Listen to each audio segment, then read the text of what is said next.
Hey, filhos e filhas do Norte!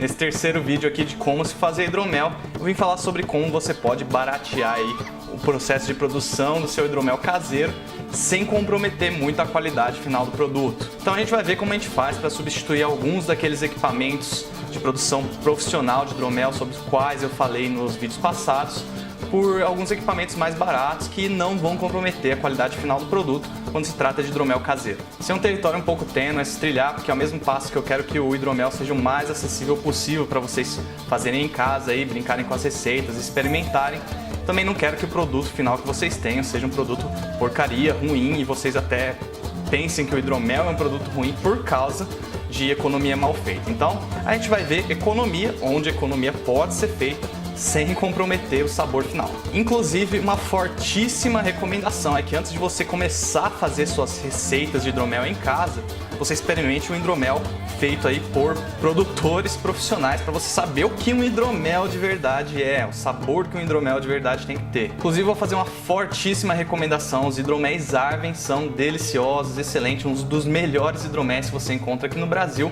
Vai dar para ter um parâmetro muito bom do que é um hidromel de qualidade. Aí vocês vão saber realmente se o hidromel que vocês estão fazendo, o seu hidromel caseiro, ficou bom ou não. Então, se você nunca tomou um hidromel na vida, ou pelo menos um hidromel feito por produtores profissionais, recomendo muito que você experimente aí os hidroméis Arven e vocês vão ter uma boa noção do que é um hidromel de verdade. Link tá logo aqui na descrição, você pode ir lá e dar uma olhada nos produtos que eles têm.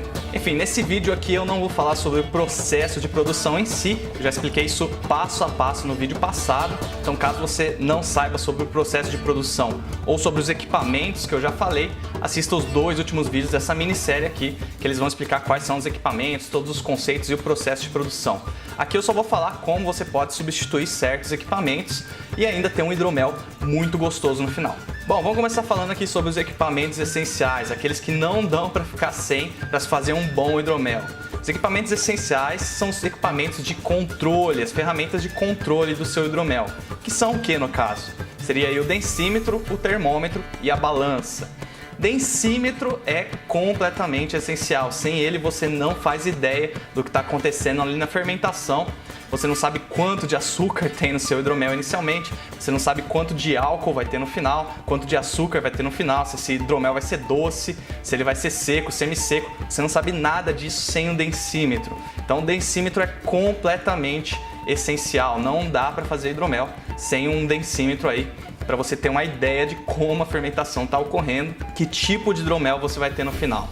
Outra coisa essencial é termômetro. A gente precisa do termômetro, principalmente lá na fase de preparo do mosto e da levedura. Quem assistiu o vídeo passado sabe bem por que disso, né? A gente precisa medir a temperatura certa para se adicionar a levedura, nutriente, o GoFirm, se você for utilizar, para verificar se o mosto já está na temperatura ambiente. Então um termômetro específico aí para bebidas artesanais, normalmente esse termômetro é chamado de termômetro de produção artesanal de cervejas ou coisa do tipo. A gente vai precisar de um termômetro desse para a gente controlar a temperatura. E a última coisa que eu considero um equipamento essencial é uma balança de gramas com uma precisão aí mínima de 0,1 gramas. Porque quando a gente for pesar, principalmente coisas que são peso muito baixo, como levedura, nutrientes de levedura, são 2, 1, menos de 1 grama às vezes, a gente precisa ter uma precisão bem alta para a gente saber o quanto que a gente está adicionando ali, não desperdiçar ingrediente, colocar menos, aí a fermentação não vai acontecer ok.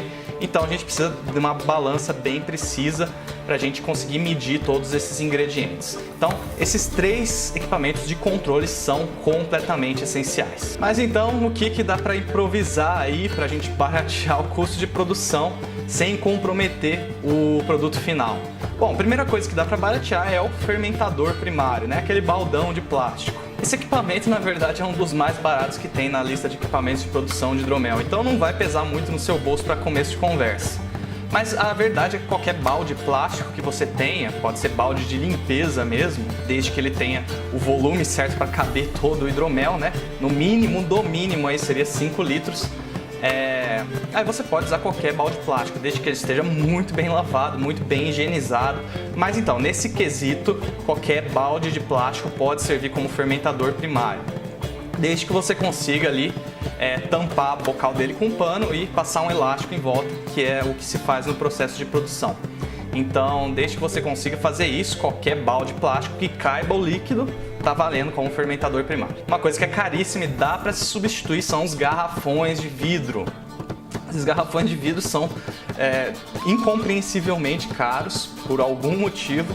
É difícil de encontrar garrafões de vidro para uso certo de fermentador secundário de bebidas artesanais aqui no Brasil. Normalmente tem que ser importado, principalmente garrafões de vidro transparente. A gente precisa que o fermentador secundário seja transparente para a gente conseguir ver se o hidromel está clareando ou não, quão claro está o hidromel, se ele está próprio para já ir para o recipiente final e pronto para ser bebido.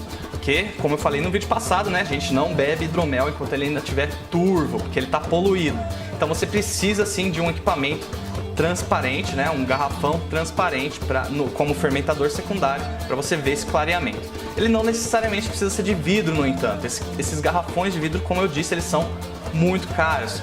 A gente pode usar plástico no lugar. Qualquer baldão plástico serve. Por exemplo, esses galões de água de 5, 6 litros, a gente pode pegar 1, 2, 3 deles e usar eles como nosso fermentador secundário. Então não é necessário ter o garrafão de vidro, que é bem caro. Isso daí já faz uma diferençazinha. Então, é tão bom quanto o vidro? Claro que não, né? A gente sabe que o vidro ele armazena líquidos, né, bebidas alcoólicas melhor. Se você gosta de cerveja, por exemplo, já tomou a mesma cerveja de latinha e de garrafa, a de garrafa é melhor. Quando as coisas ficam armazenadas no vidro, elas ficam mais gostosas. Quanto ao plástico, é a mesma coisa.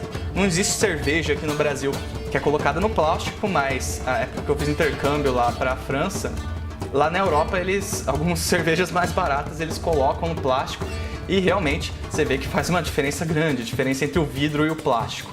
Então não vai ser a mesma qualidade, mas também não vai comprometer tanto assim o sabor do seu hidromel. Muitos produtores aí usam o plástico como fermentador secundário. Então dá para substituir esses garrafões de vidro por plástico sem problema nenhum. Não vai comprometer muito o sabor final do produto e você vai economizar bastante. Então você pode ir no mercadinho aí, comprar aquelas águas de 5, 6 litros e usar esses garrafões aí de plástico como fermentador secundário sem problemas. Outra coisa que dá para se substituir são as válvulas airlock. Lembra lá o que são as válvulas airlock? Aquelas válvulas de plástico que você enche de álcool etílico e você monitora o escape do gás carbônico ali através das bolhas que vão se formando dentro do álcool etílico que está na válvula. Então essa é a função dela e elas podem ser substituídas muito bem por uma coisa bem simples chamada bexiga. Então a gente basicamente pode pegar aí um saquinho de bexiga. A gente, é lógico, né, tem que tirar todo aquele pó que vem por dentro da bexiga, lavar ela muito bem, higienizar ela, mas aí a gente pode pegar essa bexiga e usar no lugar da válvula airlock. Então você tem lá o seu garrafão de plástico, vamos supor, como fermentador secundário, basta você destampar ele ali, colocar a bexiga no bocal e aí a bexiga vai começar a encher quando o gás carbônico começar a escapar. E a gente sabe que a bexiga por si só, né, ela já deixa escapar o ar ali dentro dela, então não precisa fazer furo nem nada, esse gás carbônico já vai escapando automaticamente ali ao ponto que ele fosse formando na bexiga. Quando essa bexiga ficar murcha, significa que o gás carbônico já escapou do seu hidromel, ele está sem gás carbônico, então no quesito de gás carbônico ele já estaria pronto para o consumo. Mas o que demora mais ainda do que o escape do gás carbônico é o clareamento do hidromel. Então ainda você vai ter que esperar o hidromel clarear aí para ele deixar de ser turvo e ficar tão poluído. Mas dá para substituir essas válvulas airlock por uma bexiga sem problema nenhum. Em quesito de equipamento, as economias que dão para ser feitas são essas. Já faz uma diferençazinha, é até mais fácil você achar esses equipamentos mais simples, né? Bexigas, garrafões plásticos, você acha em qualquer lugar isso. Então é uma coisa que já dá para ser feita aí, vai baratear o custo do seu kit de produção de hidromel sem comprometer muito o produto final, então dá para ser feito tranquilamente. Mas é isso, os dispositivos, principalmente as ferramentas de controle lá, densímetro, termômetro e balança a gente precisa ter, não tem jeito. Se você quiser ter um mínimo de controle do tipo de hidromel que você vai ter no final, você precisa desses equipamentos. Vamos falar um pouquinho dos ingredientes essenciais do hidromel, ou seja, aqueles que vão em todos os hidroméis. Primeira coisa, mel. Não economiza no mel, ele é a matéria-prima mais importante ali do seu hidromel para você ter um hidromel final bom. Se você usar um mel ruim, no Brasil a gente tem bastante caso de mel ruim, muito mel puro sendo vendido como muito mel impuro sendo vendido como mel puro. Então, se a gente começar a economizar no mel, colocar um mel que a gente não sabe muito bem a procedência, não vai ter um produto final legal. E até mesmo os méis industrializados, muitas vezes eles têm alguma mistura aí de açúcar, alguma coisa do tipo. Esses méis não são bons para se fazer um bom hidromel, não usa mel barato. Você consegue encontrar méis que não são industrializados aí direto com produtores de méis, que são muito bons, mas isso requer um pouco aí de pesquisa, de ir atrás, né? Quanto a mel industrializado, um que eu tenho para recomendar para todo mundo, que é excelente, inclusive minhas irmãs, elas tinham uma empresa de pão de mel um tempo atrás e elas só usavam esse mel, é o mel Apis Flora. Ele é um mel industrializado, você consegue achar aí na internet, em mercado, embora que para as quantidades de mel que a gente precisa para fazer o hidromel, é melhor que você compre o mel na internet, porque eles vendem em quantidades maiores. E vai 1,5 kg de mel por receita de cada 3 litros e 900 ml de hidromel. Então, a gente precisa de bastante mel, é melhor comprar na internet. No mercado, normalmente, você acha esses potinhos de 300, 400 gramas de mel. Enfim, mas mel Apis Flora está recomendado aí. Ou se você conhece algum produtor de mel de boa qualidade, também está valendo. A questão é que o mel tem que ser de boa qualidade. Senão, o seu hidromel final não vai ser legal, não vai ser bom. Não adianta esperar um produto bom final quando você não está usando uma matéria-prima boa. Segundo ingrediente que eu não recomendo que você economize também é a levedura. Acredite ou não, a levedura que você usa faz uma diferença imensa no sabor final do hidromel. Meu amigo que trabalha na Arvem, que é um dos sócios lá da Arvem, ele já me deu o mesmo hidromel, a mesma receita de hidromel para experimentar com 2 leveduras diferentes. Os outros ingredientes eram completamente iguais. E o sabor mudou radicalmente. Enquanto um tipo ali ficou muito mais puxado pro cítrico, parecido com vinho branco mesmo. Uma das leveduras deixou o hidromel parecido com vinho branco. A outra levedura deixava o hidromel com muito mais gosto de mel. Então, dependendo da levedura que você usa, vai ter um produto final totalmente diferente. E você acha diversos tipos de levedura genéricas, vamos dizer aí, na internet, Mercado Livre, eBay. Você acha vários tipos de leveduras mais genéricas aí, que não tem nem marca. Podem ser boas, podem ser ruins, não dá para saber essa questão, não dá para saber procedência. Então, a gente tem que usar a levedura para vinhos na hora de fazer o hidromel. É o tipo de levedura que se utiliza para se fazer hidromel. E as marcas que eu recomendo são a Lalvin e a Red Star, mas existem outras marcas boas também. Eu já coloquei links para essas leveduras no vídeo passado, mas também vou colocar nesse vídeo aqui, caso você queira dar uma olhada. Infelizmente não se encontra levedura de vinho nacional. Eu não sei de leveduras de vinho nacional, pelo menos, não conheço, não que eu seja um especialista, então, caso você conheça, pode comentar aí, gostaria de saber de uma. Mas a questão é que as leveduras de vinho normalmente são importadas. Essa marca Lalvin e a Red Star, elas são marcas do exterior, tem que ser importadas. Então, mas você encontra no eBay, você encontra, não sei no Mercado Livre, mas no eBay você encontra, enfim. Vou deixar links aqui embaixo, você encontra essas leveduras. Não é um absurdo e não se economize em levedura também, porque ela também vai impactar muito o sabor final do seu hidromel. Tem vídeos aí na internet de como se fazer hidromel que vão falar para você colocar levedura de pão, fermento de pão para fermentar o hidromel. Não. Isso não vai dar um produto final legal, pode ter certeza. Você estaria melhor comprando corote sabores aí para você tomar do que fazer um hidromel com uma levedura de pão. Então tem que usar levedura de vinho. Nutriente para o hidromel, algum tipo de nutriente você tem que utilizar. Essa é a parte do hidromel que eu menos entendo, mas a maioria das receitas que eu busquei na internet, que eu encontrei, elas indicam o Fermeiol hoje em dia. Porém, o Fermeiol não se encontra no Brasil, na verdade nem importado você encontra. Eu cheguei a pesquisar várias vezes se tem alguma loja que fazia exportação do Fermeiol aqui para o Brasil. Eu não encontrei na internet pelo menos. Pesquisei várias vezes e simplesmente não achei nenhuma loja que exportasse aqui para o Brasil o Firmeo. Então, ele é muito difícil de se encontrar. Por isso que a gente não vai usar o Firmeo. A gente vai usar a versão um pouquinho menos evoluída do Firmeo, que é o FirmeK. Que, como eu já disse no vídeo passado, ou no vídeo retrasado, não sei, o FirmeK pode substituir muito bem o Firmeo e ainda dar toda a nutrição que as suas leveduras vão precisar sem problema nenhum, principalmente quando se trata de produção caseira de pequenas quantidades. O FirmeK vai dar conta do recado, pode usar ele tranquilamente, e o FirmeK é muito mais fácil de se encontrar. Tem no Mercado Livre, tem no eBay, tem em vários lugares, a Amazon talvez deve ter também. Enfim, você encontra o FirmeK ou FirmeK sem problema nenhum. Então a gente substitui o Firmeo por FirmeK e vai dar a nutrição que o nosso hidromel precisa.